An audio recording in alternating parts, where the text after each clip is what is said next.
Սամվել Կարապետյանի մտերիմները Ռուսաստանում ու Հայաստանում գումարի դիմաց սպորտային կազմվածքով վարձկաններ են հավաքագրում,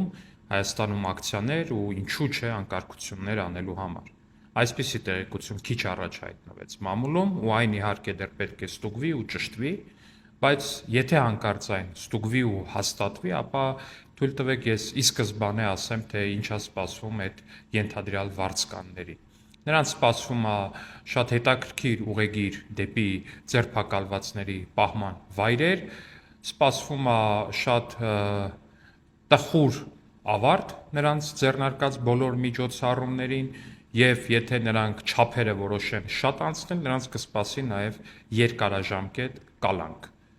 ու հետո էլ արդեն երկարաժամկետ պատժի կրում այլ քրեակատարողական հիմնարկներում ու բոլոր այն քաղաքական վայ գործիչները, որ հիմա կերթվեն նրանց անուններով ու